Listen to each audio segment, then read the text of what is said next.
Hello everyone, welcome back to the start Edu. आज हम अपने पुराने वीडियो को ही कंटिन्यू करेंगे। हमने पढ़ा था कि जो हमारी बिजनेस है वो 2 पार्ट्स में डिवाइडेड है, that is industry and the commerce. Industry के बारे में हम अपनी लास्ट वीडियो में पढ़ चुके हैं। अगर आपने मेरी वो वीडियो नहीं देखी है तो आई बटन पे जाके आप देख सकते हैं। तो मूव फर्दर ऑन, आज हम बात करेंगे अबाउट द कॉमर्स। अच्छा, कॉमर्स को भी आगे 2 पार्ट्स में डिवाइड किया गया, that is trade and auxiliaries to trade.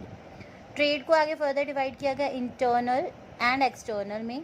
Internal आपके 2 तरह के होते हैं, होलसेल एंड रिटेल। एक्सटर्नल आपके 3 टाइप्स के होते हैं, import, export and entrepot. On the other side auxiliaries to trade जो है आपके 5 टाइप्स की होती हैं। आपका transportation, warehousing, insurance, advertising, banking and finance.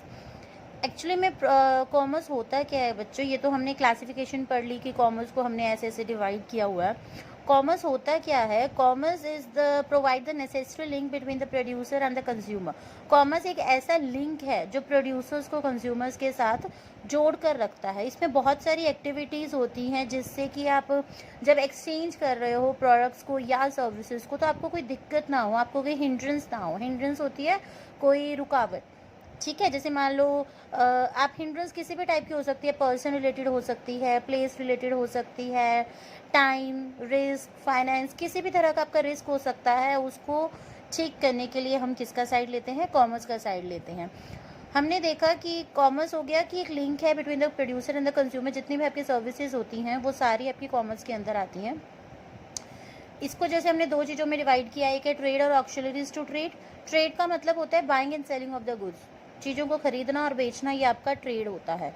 Auxiliary to trade क्या होता है कि बहुत सारी एक्टिविटीज़ जो हैं हमें चाहिए होती हैं जब हम किसी भी चीज़ को परचेज़ करते हैं या सेल करते हैं, तो वो जो लॉट ऑफ एक्टिविटीज़ जो हमें चाहिए होती हैं वो होती हैं auxiliaries to the trade. Okay guys, तो अब हम फर्दर इनके बारे में थोड़ा ब्रीफली हम पढ़ लेंगे ताकि आपको और अच्छे से ये क्लियर हो जाए। तो नाउ हम सबसे पहले पढ़ेंगे अबाउट द ट्रेड। ट्रेड क्या होता है? It refers to the sale, transfer of the exchange of the goods. किसी भी गुड्स को सेल करना, ट्रांसफ़र करना या एक्सचेंज करना, मीन बाइंग एंड सेलिंग करना, ठीक है, गुड्स का, that is known as trade. Businessman जो ट्रेडिंग एक्टिविटीज़ में इन्वॉल्व होते हैं वो अपनी गुड्स को क्या करते हैं, वो क्यों इन्वॉल्व होते हैं ट्रेडिंग एक्टिविटीज़ में? ताकि वो अपनी गुड्स को अलग अलग कंज्यूमर्स के पास अलग अलग मार्केट्स में अवेलेबल करवा सकें, इसलिए वो ट्रेड का जो है सहारा लेते हैं। 2 तरह के हमारे ट्रेड होते हैं, एक होता है इंटरनल ट्रेड और एक होता है एक्सटर्नल ट्रेड। इंटरनल ट्रेड क्या होता है? ऐसी buying and selling of goods and services जो आपके with in the geographical boundaries of a country, किसी एक कंट्री की बाउंड्रीज के अंदर अंदर का जो बाइंग एंड सेलिंग होता है, that is known as internal trade. जब हम और इसको भी हमने देखा था, आपने देखा कि हमने इसको 2 चीज़ों में डिवाइड किया था, that is retail trade and wholesale trade. Retail trade होता है जब हमें स्मॉलर क्वांटिटीज़ को हम परचेज और सेल करते हैं तो वो रिटेल ट्रेड होता है। जब हम बल्क क्वांटिटी, बल्क मतलब बहुत बड़ी लार्ज क्वांटिटी में जब हम उसको परचेज या सेल करते हैं, that is known as wholesale trade. ये है about all the internal trade. Next हमारा आ जाता है एक्सटर्नल ट्रेड। एक्सटर्नल ट्रेड क्या होता है? जब हम किसी भी गुड को परचेज करते हैं दूसरी कंट्री से। एक्सटर्नल ट्रेड होता है जब एक कंट्री से दूसरी कंट्री, मतलब आउटसाइड द बाउंड्री आप कह सकते हो। इंटरनल ट्रेड हमने पढ़ा within the boundary, external trade outside the boundary of the country. तो outside the boundary of the country तो दूसरी कंट्री हो जाएगी, तो वो हो जाएगी आपकी एक्सटर्नल ट्रेड, बाहर वाली ट्रेड। आप ऐसे भी याद कर सकते हो, इंटरनल मतलब अंदर, एक्सटर्नल मतलब बाहर, ठीक है। एक्सटर्नल को भी हमने आगे फर्दर 3 में डिवाइड किया था, that is import trade, export trade और एंट्री ट्रेड। इंपोर्ट और एक्सपोर्ट में बच्चे बहुत ज़्यादा कंफ्यूज होते हैं, तो इसको प्लीज़ ध्यान से सुनिएगा। इंपोर्ट ट्रेड क्या होता है? जब हम कोई भी गुड्स परचेज करते हैं दूसरी कंट्री से, जब हम दूसरी कंट्री से अपनी कंट्री के अंदर कोई चीज़ लेकर आते हैं तो हम वो चीज़ को इंपोर्ट कर रहे हैं, ठीक है। और वही दूसरे केस में जब हम अपनी कोई चीज़ दूसरी कंट्री को बेचते हैं, that is known as export trade. Okay guys, जब हम खरीदते हैं दूसरी कंट्री से, दैट इज इंपोर्ट ट्रेड। जब हम बेचते हैं दूसरी कंट्री को, दैट इज एक्सपोर्ट ट्रेड। और जो थर्ड है आपका एंट्री पोर्ट, वो है इन दोनों का मिक्सचर। मिक्सचर कैसे? जब हम किसी भी गुड्स को इंपोर्ट कर लेते हैं, मतलब हमने दूसरे देश से खरीद ली, ठीक है, हमारे पास आ गई। अब जब वो गुड्स हमारे पास आ गई तो हमारी हो गई। अब हम इसको फर्दर किसी थर्ड कंट्री को जो है हम एक्सपोर्ट कर देंगे। That is known as entry port. मतलब जब हम कोई गुड्स को इम्पोर्ट करते हैं किसी थर्ड कंट्री को एक्सपोर्ट करने के लिए, that is known as entry port. जैसे आप कह सकते हो कि मान लो हम एज एन एग्जांपल ले लेते हैं कि अगर हम ऑस्ट्रेलिया से कोई चीज़ हमारे इंडिया में लेकर आ रहे हैं तो हमने इम्पोर्ट ट्रेड किया।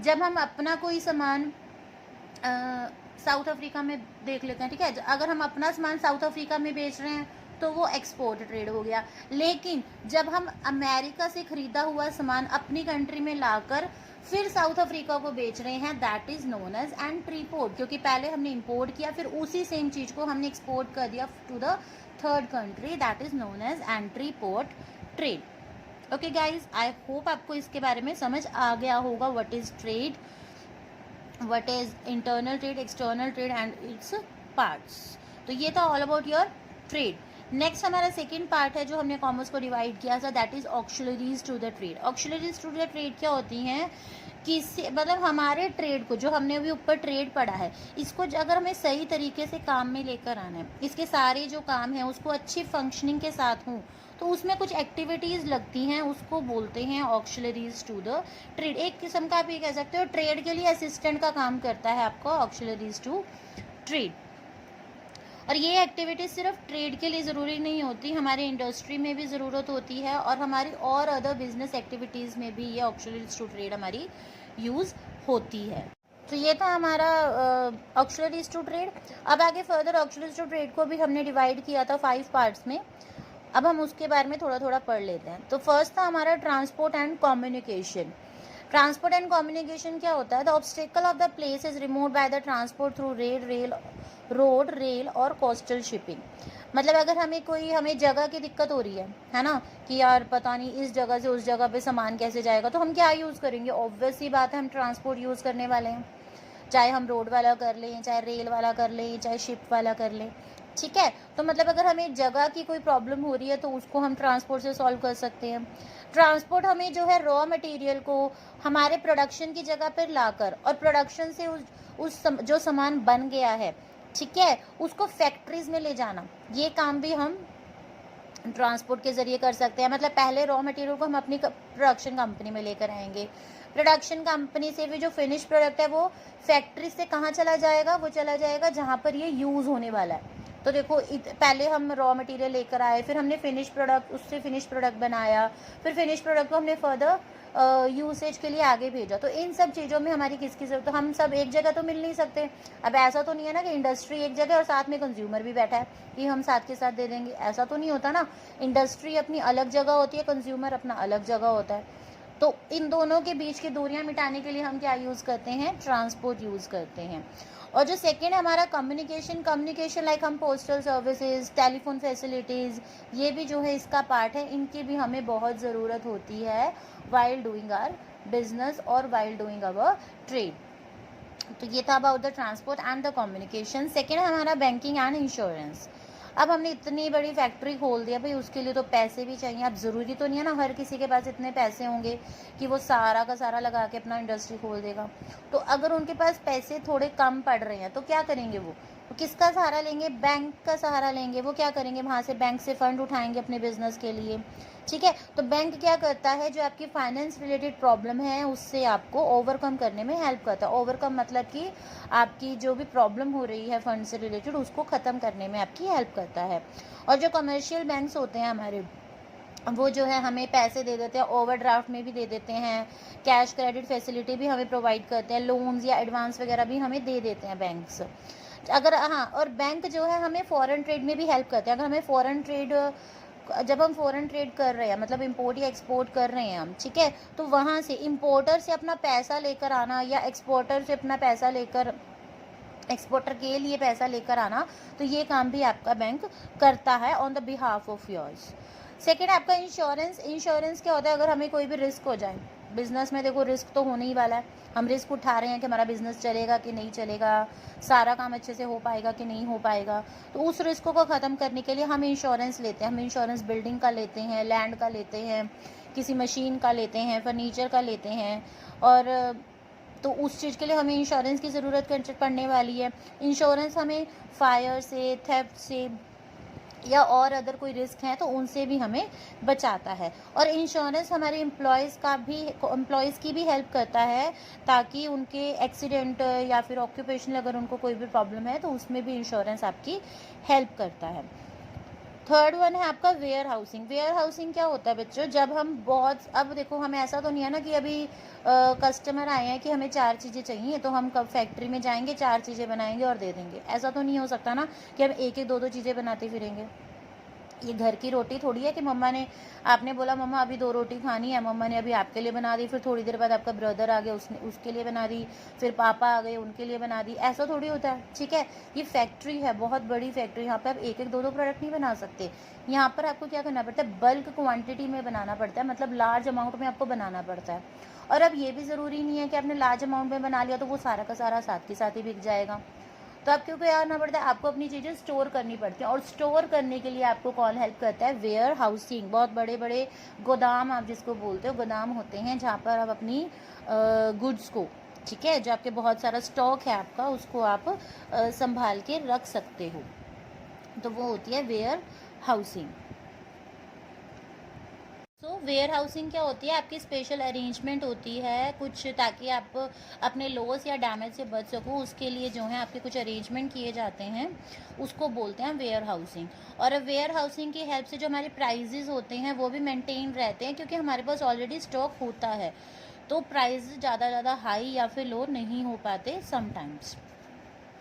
लास्ट आपका फीचर है एडवर्टाइजिंग। एडवर्टाइजिंग क्या होता है, ये आपका जो है बहुत इंपॉर्टेंट पार्ट है।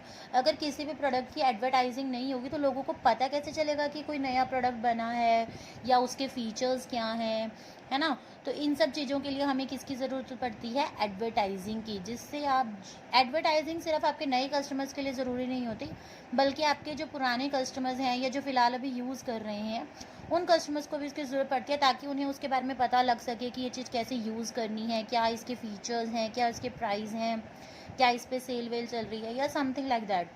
तो आपको ये सब चीज़ों के बारे में पता लगता है with the help of advertising. अगर आप अपने प्रोडक्ट की एडवर्टाइजिंग नहीं करोगे तो किसी को भी उसके प्रोडक्ट के बारे में जल्दी नहीं पता लगेगा, ठीक है गाइस। ये था all about your commerce and बस आपका इसके कुछ एक टॉपिक्स ही रह गए हैं, उसके बाद मैं आपका नेक्स्ट वीडियो में ये आपका चैप्टर कंप्लीट कर दूंगी मैं। तो फर्स्ट चैप्टर तो आपका कंप्लीट हो जाएगा, बहुत लॉन्ग हो गया ये। थोड़ा थोड़ा मैंने इसलिए पढ़ाया ताकि आप लोगों को बर्डन ना आए, ठीक है, आप लोग बोर भी ना हो इतनी बड़ी बड़ी वीडियो से, इसलिए मैं छोटा छोटा बना रही हूँ ताकि आप समझ भी अच्छे से सको और बोर भी ना हो सको। तो मैं नेक्स्ट वीडियो में इस चैप्टर को कंप्लीट करवा दूंगी। आई होप आपको मेरा आज का सेशन अच्छा लगा होगा। अगर अच्छा लगा हो तो please like share and subscribe my channel और बेल आइकन प्रेस करना मत भूलिएगा, ताकि जब भी मेरी कोई नई वीडियो आए तो सबसे पहला नोटिफिकेशन आपको ही मिले। Thank you, bye.